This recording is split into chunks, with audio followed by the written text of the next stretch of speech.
नमस्कार। आज हम स्टार्ट करने जा रहे हैं राज्य वन सेवा परीक्षा के पेपर 2 जो दूसरा पेपर है उसके भाग 2 में भौतिकी का सिलेबस है। उस सिलेबस का एक बहुत ही महत्वपूर्ण टॉपिक है अपवर्तन। अपवर्तन के ऊपर हम डिस्कस करने जा रहे हैं। वैसे तो इस टॉपिक पर यदि हम बात करें तो पिछले 2016 और 2017 विगत 2 वर्षों में जो राज्य वन सेवा की परीक्षा आयोजित की गई है उसमें इस टॉपिक से लगभग 4 से 5 प्रश्न आए हैं। कुल जो 30 प्रश्न पूछे गए थे, तो पूरा प्रयास रहेगा कि इस टॉपिक को इस तरीके से आप कॉन्सेप्चुअली समझते हुए चलें कि वो 4 से 5 प्रश्न जो आ रहे हैं वो पूरे के पूरे आपसे अटेम्प्ट हो जाए। इस एक छोटे से टॉपिक की हम बात करते हैं तो रिफ्रैक्शन इंग्लिश नाम है इसका और अपवर्तन इसका हिंदी नाम है। अपवर्तन शब्द का तात्पर्य क्या होता है? अपवर्तन शब्द का सामान्य अर्थ है दिशा में परिवर्तन। दिशा में परिवर्तन। चेंज इन डायरेक्शन की बात कर रहे हैं। किसकी चेंज इन डायरेक्शन या दिशा में परिवर्तन? प्रकाश की दिशा में परिवर्तन। मगर प्रकाश की दिशा में परिवर्तन क्यों होगा? प्रकाश जब एक माध्यम से गमन करके दूसरे माध्यम में जाती है तो उस स्थिति में उसकी दिशा में परिवर्तन हो जाता है। वही दिशा में परिवर्तन ही अपवर्तन कहलाता है। मगर माध्यम में परिवर्तन के कारण दिशा में परिवर्तन क्यों हो रहा है? जब कभी भी माध्यम चेंज हो रहा है, जब मीडियम चेंज हुआ तो उसके कारण उसकी दिशा में परिवर्तन हुआ। तो क्यों हुआ? क्योंकि माध्यम की सघनता प्रकाश किरण के लिए अलग अलग तरीके से वैरी करती है। जैसे प्रकाश किरण के लिए वायु की सघनता, वायु जो है प्रकाश के लिए अलग प्रकार की सघनता प्रस्तुत करती है, कांच में अलग प्रकार की सघनता होती है, पानी की बात करते हैं अलग प्रकार की सघनता होती है। तो प्रत्येक माध्यम के लिए सघनता का जो स्तर है वो कम ज़्यादा होते रहता है। तो ये जो है उस सघनता में बदलाव जो आ रहा है उसके कारण प्रकाश की दिशा में भी बदलाव आता है। तो यही दिशा में परिवर्तन ही अपवर्तन कहलाता है। मगर दिशा में परिवर्तन क्यों हो रहा है? क्योंकि माध्यम में परिवर्तन हो रहा है। माध्यम में परिवर्तन। माध्यम में अपवर्तन का तात्पर्य है प्रकाश की दिशा में परिवर्तन। और प्रकाश की दिशा में परिवर्तन कब होता है? जब उसके माध्यम में परिवर्तन हो रहा है। माध्यम में परिवर्तन के कारण प्रकाश की गति में परिवर्तन होता है और यह गति में परिवर्तन ही उसकी दिशा में परिवर्तन कराता है। यह मेन कारण है। और गति में परिवर्तन क्यों आता है? क्योंकि सघनता का सघन विरल का अंतर होता है। कोई माध्यम विरल होता है, कोई माध्यम सघन होता है प्रकाश के लिए। तो ये एक सामान्य सा कॉन्सेप्ट था, एक सामान्य सी बात थी ये अपवर्तन को लेकर। अब हम चर्चा करते हैं कि सिलेबस में मूल रूप से जो अपवर्तन जो दिया गया है, refraction through a glass slab दिया गया है। अर्थात किसी कांच के टुकड़े से, कोई कांच का टुकड़ा है, उस कांच के टुकड़े से अपवर्तन होता है तो किस तरीके से होता है? तो हम क्या करते हैं, एक छोटा सा इस प्रकार से ग्लास का हमने ऐसा स्लैब ले लिया, कांच का एक टुकड़ा ले लिया। इस कांच के टुकड़े में ये कोई एक बिंदु लेते हैं। इस बिंदु से कोई प्रकाश की किरण इस तरीके से आपतित हो रही है। ये प्रकाश की किरण आपतित हुई इस बिंदु पर। ये माध्यम हम लोगों का एयर है, ये माध्यम हमारा ग्लास है और ये पुनः ये जो माध्यम है वो एयर हो गया। अर्थात प्रकाश की किरण वायु से पहले कांच में प्रवेश किया और कांच से पुनः वायु में प्रवेश कर रहा है। अब हम देखते हैं ये कोई स्रोत है, इस स्रोत से जो प्रकाश की किरण बाहर आई, ये प्रकाश की किरण को हम आपतित किरण कहते हैं। आपतित किरण ये जिस बिंदु पर टकरा रही है प्रकाश, अर्थात प्रकाश अपने स्रोत से निकलने के पश्चात इस सतह पर, अर्थात ये वायु और कांच, इन दोनों का ये इंटरफेसिंग मीडियम है जो दोनों माध्यम के बीच में अलगाव का सतह बना रहा है या दोनों माध्यम को जोड़ रहा है। हम दोनों में से कोई भी शब्द का प्रयोग कर सकते हैं। सामान्य शब्द में ये इंटरफेसिंग मीडियम है जो दोनों का बीच है, दोनों माध्यम का बिल्कुल मिडिल कंडीशन है। अब इस बिंदु से प्रकाश जो वायु में गमन करते करते आई और ये वायु से गमन करने के उपरांत किस में एंटर कर गई? कांच में, अर्थात ग्लास में। तो जैसे ही वो ग्लास में जा रही है, इस माध्यम की तुलना में इस माध्यम की सघनता या विरलता में अंतर है। निश्चित है कि कांच है तो कांच की सघनता वायु की तुलना में अत्यधिक होगी, ज्यादा होगी। तो हम ये देखते हैं कि ये जो बिंदु है, जिस बिंदु पर प्रकाश की किरण आपतित होकर टकरा रही है, और इस जिस सतह पर टकराए, इस सतह के लंबवत इस बिंदु पर हमने एक छोटी सी रेखा खींच ली, जो रेखा इसके लंबवत हो, तो इस रेखा को हम किस नाम से जानते हैं? यह रेखा अभिलंब के नाम से जाना जाता है। अभिलंब कहते हैं हम इसे। नॉर्मल लाइन है। यदि ये वायु और ये कांच का टुकड़ा ना होकर ये भी वायु ही रहता, तो ये प्रकाश की किरण बिल्कुल अपने उसी दिशा में ही सीधे सीधे आगे बढ़ते जाते, अर्थात बिना विचलित हुए जिस स्रोत से प्रकाश की किरण निकली, बिल्कुल सीधे अपने मूल दिशा की ओर आगे बढ़ते। मगर बीच में कांच का टुकड़ा या ग्लास स्लैब आ जाने के कारण प्रकाश की दिशा में आंशिक रूप से परिवर्तन होता है, और यह परिवर्तन इस प्रकार से होता है कि प्रकाश की किरणें अभिलंब की ओर झुक गई। कब? जब प्रकाश की किरण वायु से कांच में प्रवेश कर रही है, तो अर्थात ये कुछ कोण से विचलित होकर इस तरीके से ये नीचे झुक जा रही है। अब हम देखते हैं कि ये प्रकाश की किरण जो कांच से प्रवाहित होते गमन करते हुए ये कांच के सतह को फिर से पार करके किस में जाने का प्रयास कर रहा है? वायु में। तो जिस बिंदु पर जाने का प्रयास करेगा, इस पॉइंट पर हम पुनः क्या करते हैं? इस तरीके से एक अभिलंब खींच लेते हैं। यह अभिलंब जो हमने खींचा, जो स्टडी इस हिस्से के लिए किए थे कि यदि प्रकाश की किरण वायु से चल के आती और यह माध्यम भी वायु होता तो बिना विचलित हुए सीधे सीधे निकल जाती। इसी अवधारणा को हम यहां पर लगाते हैं कि यदि ये कांच है और ये इधर नीचे भी पूरा कांच का ही माध्यम होता, तो ये जो प्रकाश की किरण है बिना विचलित हुए बिल्कुल इस तरीके से सीधे आगे बढ़ जाती। मगर ये सीधे आगे ना बढ़कर जिस माध्यम से वो पहले गमन कर रही थी, अर्थात वायु से कांच में गई और इस कांच से पुनः उसी वायु में जब वापस जा रही है, तो जितने अंश से, जितने कोण से ये इधर विचलित हुई है, उतना ही कोण से ये ऊपर उठते हुए इस तरीके से अपने मूल दिशा में चले जाएगी। और ये जो मूल दिशा कौन सा है? जो उसकी शुरुआती दिशा थी प्रकाश की, ये बिल्कुल शुरुआती दिशा है। कांच के टुकड़ा आने के कारण यहां से इसका पथ थोड़ा सा विचलित हुआ, विचलित होने के बाद फिर से वो उसी दिशा में जाना शुरू कर दिया। तो ये तो हमारे लिए क्या हुआ? प्रकाश का यही अपवर्तन है। तो इसमें हमने एक चीज देखा कि प्रकाश की किरण जब एक माध्यम से दूसरे माध्यम में प्रवेश करती है, तो प्रवेश करने के उपरांत उसकी दिशा में परिवर्तन होता है। यही दिशा में परिवर्तन ही अपवर्तन कहलाता है। फाइनली प्रकाश वायु में आने के बाद अपनी उसी दिशा में, अपने उसी मूल दिशा में जा रही है जिस दिशा में उसको पहले जाना था। मगर मूल दिशा और अभी जो नई दिशा है निर्गत किरण की दिशा, इनके मध्य एक दूरी होती है। इस दूरी को d हम पार्श्व विस्थापन के नाम से जानते हैं। लेटरल डिस्प्लेसमेंट या पार्श्व विस्थापन कहा जाता है। अब देखें, सभी किरण का नामकरण हम देख लेते हैं। ये आपतित किरण है, ये जो रेखा है ये अभिलंब है, जो किरण कांच के अंदर में गई वो अपवर्तित किरण हुई, अपवर्तित किरण। और ये जो किरण है जो बाहर निकल रही है, ये है निर्गत किरण, निर्गत किरण, emergent ray, incident ray, refracted ray, और ये जो है इमर्जेंट रे है।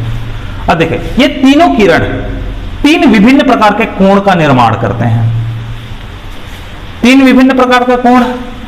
आपतित किरण अभिलंब के साथ जो कोण बनाता है वो आपतन कोण कहलाता है। ये देखिए, आपतित किरण है, अभिलंब के साथ जो कोण बना रहा है वो आपतन कोण है। यह अपवर्तित किरण है, यह अभिलंब के साथ जो कोण बनाता है ये एंगल ऑफ रिफ्रैक्शन अर्थात अपवर्तन कोण कहलाता है। और यह निर्गत किरण है, यह अभिलंब के साथ जितना कोण बनाता है ये निर्गत कोण कहलाता है। ये तीन प्रकार के हमारे पास कोण हुए। आपतित किरण का अभिलंब के साथ कोण आपतन कोण, अपवर्तित किरण का अभिलंब के साथ कोण अपवर्तन कोण, और निर्गत किरण का अभिलंब के साथ कोण ये जो है निर्गत कोण कहलाता है। इस प्रकार से हमने ये जो ग्लास के स्लैब में प्रकाश की दिशा में परिवर्तन को देखा, और प्रकाश की दिशा में दो बार परिवर्तन हो रहा है क्योंकि माध्यम में दो बार बदलाव हुआ। पहले माध्यम में बदलाव हो रहा है जब प्रकाश की किरण वायु से कांच में प्रवेश कर रही है, और दूसरे बार माध्यम में बदलाव हो रहा है जब प्रकाश की किरण कांच से पुनः वायु में प्रवेश कर रही है। ये डायग्राम है। इस डायग्राम में बहुत सारे कॉन्सेप्ट छिपे हुए हैं जिनको हम धीरे धीरे वन बाय वन स्टडी करते जा रहे हैं। इसमें एक महत्वपूर्ण बात आई कि दिशा में जो परिवर्तन हो रहा है किस तरीके से होता है दिशा में परिवर्तन। तो जब दिशा में परिवर्तन की बात करते हैं तो प्रकाश की किरण भाई एक माध्यम से दूसरे माध्यम में जाएगी, अर्थात कोई एक माध्यम सघन माध्यम होगा और कोई दूसरा माध्यम विरल माध्यम होगा। तो माध्यम की सघनता या विरलता में जो अंतर आ रहा है उसके कारण दिशा में भी परिवर्तन हुआ। मगर कब माध्यम पहले की तुलना में, जैसे वायु से कांच में गया तो ये पहला माध्यम हो गया, ये दूसरा माध्यम। मान लेते हैं कि पहला माध्यम विरल है, दूसरा माध्यम सघन है, तो प्रकाश की दिशा में किस रूप में परिवर्तन होगा? और यदि पहला माध्यम हमने इसको लिया, इसे हमने दूसरा माध्यम लिया, पहला माध्यम सघन और दूसरा माध्यम विरल है, तो प्रकाश की दिशा में कैसे परिवर्तन हुआ? इस परिवर्तन को इस ग्लास स्लेब से हम देखते हैं। तो हम क्या पाते हैं इसमें कि प्रकाश की किरण जब विरल से सघन माध्यम में जाए तो प्रकाश की किरण अभिलंब की ओर झुक जाती है। पहला नियम है, जब वो विरल से सघन की ओर जाती है तो उस स्थिति में विरल से सघन माध्यम की ओर में प्रकाश की किरण अभिलंब की ओर झुक जाती है, अभिलंब की ओर। लेकिन दूसरा जो बात है, जब प्रकाश की किरण सघन से विरल की ओर जाती है तो जस्ट ये अपोजिट है, ये अभिलंब से दूर जाती है, अभिलंब से दूर चले जाती है प्रकाश की किरण। देखिए दो बातें हैं, दो बहुत महत्वपूर्ण बात है। प्रकाश की किरण विरल से सघन माध्यम में आई तो अपने मूल दिशा में ना जाकर अभिलंब की ओर झुक गई, और जब वो सघन से विरल में जा रही है तो फिर अपने मूल दिशा में ना जाकर अभिलंब से वो दूर चले जाती है। पहले जितना वो अभिलंब की ओर झुकी उतना ही वो अभिलंब से दूर चली गई, अर्थात इन दोनों माध्यम के सघनता बिल्कुल बराबर है। यदि पहला माध्यम और प्रकाश सघन माध्यम से निकल के फिर से उसी विरल माध्यम में आ रहा है, यदि इस माध्यम और इस माध्यम दोनों माध्यम की सघनता एक होगी तो जितना इस तरफ कोण में, इस माध्यम में कोण में जितना झुकाव आएगा, जितना विचलन होगा, उतना ही विपरीत विचलन पुनः अपने मूल माध्यम में आने पर होगा, अर्थात इस कोण और इस कोण का मान हमेशा बराबर होगा। तो ये दो महत्वपूर्ण नियम थे कि प्रकाश की किरण जब विरल से सघन माध्यम की ओर जाती है तो अभिलंब की ओर झुकेगी, और सघन से विरल माध्यम की ओर जाती है तो अभिलंब से दूर जाएगी। ये दो महत्वपूर्ण सिद्धांत पूरे के पूरे अपवर्तन चैप्टर को डिफाइन करता है, या पूरा का पूरा जो रिफ्रैक्शन का जो टॉपिक है और इसके प्रत्येक प्रश्न है वो पूरे के पूरे प्रश्न इन्हीं दो सिद्धांत के ऊपर ही आधारित रहते हैं। चाहे हम न्यूमेरिकल की बात करें, चाहे अपवर्तनांक से संबंधित बात करें, कि टोटल इंटरनल रिफ्लेक्शन की बात करें, लेंस की बात करें, नेत्र की बात करें, किसी भी टॉपिक के ऊपर हम चर्चा करते हैं, वो मूल रूप से इन दो सिद्धांत के ऊपर ही पूरा का पूरा अपवर्तन डिपेंड करता है। अब एक महत्वपूर्ण चीज आता है, अपवर्तन का नियम क्या है? अपवर्तन के नियम, अपवर्तन का नियम। तो अपवर्तन का पहला नियम क्या कहता है? पहला रूल कहता है आपतित किरण, अपवर्तित किरण और ये जो अभिलंब है, ये तीनों रेखा एक ही बिंदु एवं एक ही समतल पर स्थित होते हैं। पहला नियम हुआ। तो आप लिखना चाहें तो लिख सकते हैं आपतित किरण, अपवर्तित किरण एवं अभिलंब तीनों एक ही बिंदु व समतल पर स्थित होते हैं। यह पहला नियम हुआ। दूसरा नियम कहता है आपतन कोण का मान निर्गत कोण के मान के बराबर होता है। देखिए आपतित किरण और अभिलंब के मध्य बनने वाला कोण आपतन कोण है, निर्गत किरण और अभिलंब के मध्य बनने वाला कोण निर्गत कोण है। तो आपतन कोण का मान निर्गत कोण के मान के बराबर होता है। यह दूसरा बिंदु हुआ। और तीसरा जो बिंदु है, तीसरे बिंदु को हम सामान्यतः स्नेल के नियम के नाम से जानते हैं, स्नेल्स लॉ के रूप में जानते हैं। तो जो थर्ड रूल है वो ये कहता है साइन आई बटा sine R, sine I upon sine R का वैल्यू हमेशा क्या होता है? नियत होता है, इस तरीके से। तो ये जो नियतांक है, ये तीन हमारे नियम हुए। जो तीसरा जो बिंदु है sine I upon sine R, जिसको हमने नियत बोला, उसे एक विशेष नाम से जाना जाता है, एक विशेष नियम के रूप में उसे पढ़ा जाता है, जिसे स्नेल का नियम कहते हैं। तो टॉपिक को हम धीरे से आगे बढ़ाते हैं और अगला हेडिंग आप डाल देंगे स्नेल का नियम। ये टॉपिक है स्नेल का नियम। तो स्नेल का नियम क्या कहता है कि sine I upon sine R का मान हमेशा नियत होता है या नियतांक है। इस नियतांक को एक नाम दिया गया, अपवर्तनांक का नाम दिया गया इसे। देखिए sine I upon sine R का वैल्यू हमेशा नियतांक होता है, इस नियतांक को अपवर्तनांक का नाम दिया गया। अपवर्तन का नियत है, अपवर्तन का नियतांक है, इसलिए इसे नियत अपवर्तनांक कहा गया। इसको रिप्रेजेंट किया जाता है किससे, म्यू से, या कुछ जगह पर ईटा जो शब्द है, ईटा जो लेटर है, इस लेटर से इसको रिप्रेजेंट किया जाता है। ये दोनों के दोनों ग्रीक अल्फाबेट है, ग्रीक लेटर्स हैं, और सामान्यतः हम इसे कांस्टेंट को रिप्रेजेंट करने के लिए डिफाइन करते हैं। मगर देखिए जो हम यहां बात कर रहे हैं sine I upon sine R, यहां दो कोणों की बात हुई। पहला जो कोण है आपतन कोण और ये दूसरा जो है अपवर्तन कोण। तो इस चित्र को आप देखिए, आपतन कोण और अपवर्तन कोण अपवर्तन की स्थिति में हमेशा अलग अलग माध्यम में मौजूद होंगे। यदि आपतन कोण विरल माध्यम में है तो अपवर्तन कोण सघन माध्यम में होगा। इसका अपोजिट कर लेते हैं, यदि आपतन कोण सघन माध्यम में है तो अपवर्तन कोण जो है वो विरल माध्यम में होगा। तो इसका तात्पर्य यह होना कि आई और आर हमेशा दो अलग अलग माध्यम में होंगे। ये पहले माध्यम की बात करता है, ये दूसरे माध्यम की बात करता है।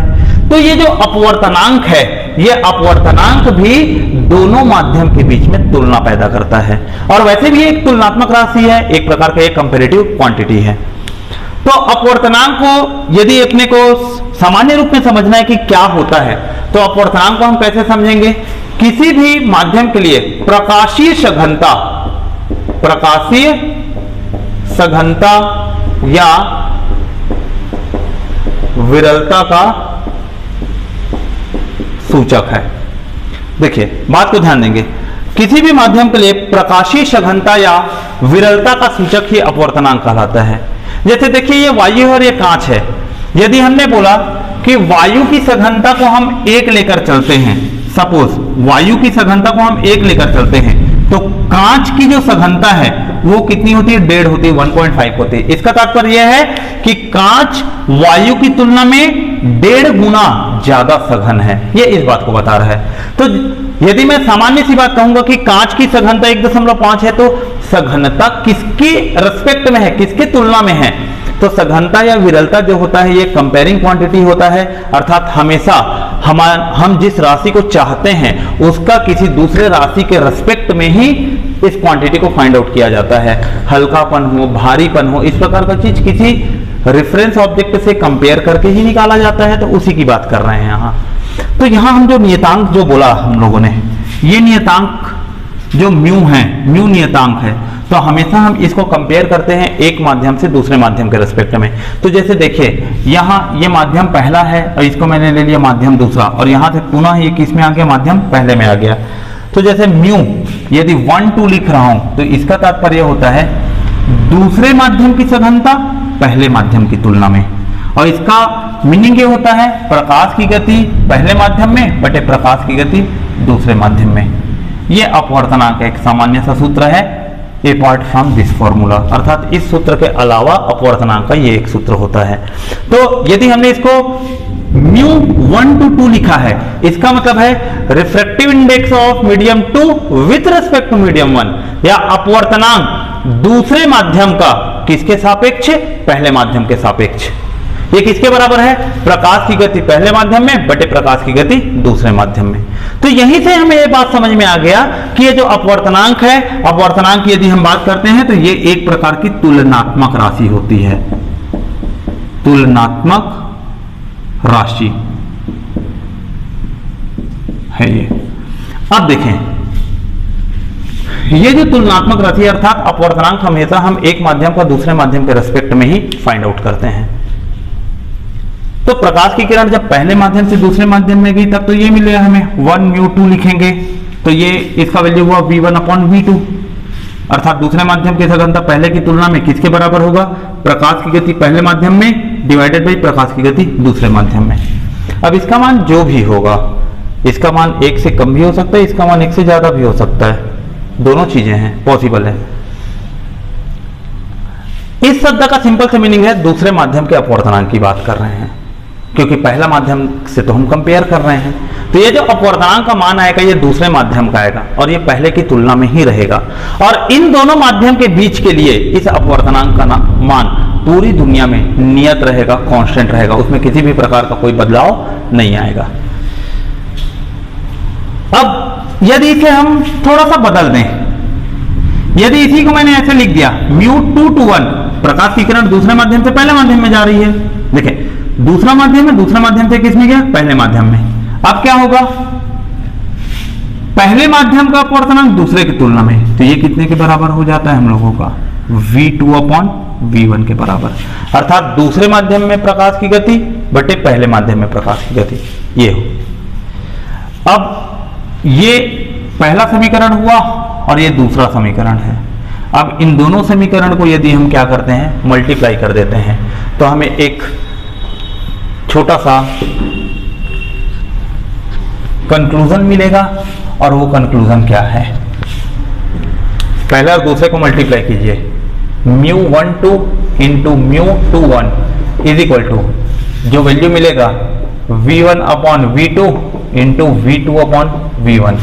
देखेंगे ये दोनों कैंसिल आउट हो गया, ये दोनों कैंसिल आउट हो गए, तो आंसर मिल गया 1μ2 इंटू 2μ1, इसका आंसर हो गया 1। या ऐसे भी कह सकते हैं दूसरे माध्यम की सघनता पहले की तुलना में किसके बराबर होता है, 1 बटे पहले माध्यम की सघनता दूसरे की तुलना में। तो ये इस प्रकार से ये एक छोटा सा सूत्र भी हम यहाँ पर व्युत्पन्न कर लिए। तो ये तो अपवर्तनांक के बारे में बहुत छोटी सी बात थी। स्नेल का नियम अपवर्तनांक के लिए लागू होता है, जिसका मान होता है sin A/sin R। चूंकि I और R दोनों अलग अलग माध्यम में बनते हैं, यदि I विरल माध्यम में बन रहा है तो R सघन माध्यम में बनेगा, अर्थात एक माध्यम को दूसरे माध्यम से हम क्या कर रहे हैं, कंपेयर कर रहे हैं। तो यहीं से हमको समझ में आ जाता है कि जो ये राशि है जिसे हमने अपवर्तनांक बोला, जो कि प्रकाशीय सघनता या विरलता के बारे में हमें बात कर रहा है, हमें बताता है, ये अपने आप में एक तुलनात्मक राशि, अर्थात हमेशा हम एक माध्यम का किसी दूसरे माध्यम के रेस्पेक्ट में निकालते हैं। तो ये इस प्रकार से ये अपवर्तनांक के बारे में बात हुई। अगले क्लास में, नेक्स्ट लेक्चर में हम अपवर्तनांक को आगे बढ़ाएंगे कि अपवर्तनांक का और जनरल मीनिंग क्या है, इससे संबंधित कुछ आंकिक प्रश्न, न्यूमेरिकल प्रॉब्लम्स के ऊपर हम बात करेंगे, एवं अपवर्तनांक को प्रभावित करने वाले कारक, यहाँ जो हम पार्श्व विस्थापन की बात की है ये क्या होता है, इसे प्रभावित करने वाले कारक, और इन टॉपिक्स के ऊपर हम अपने क्लास को आगे बढ़ाएंगे। धन्यवाद।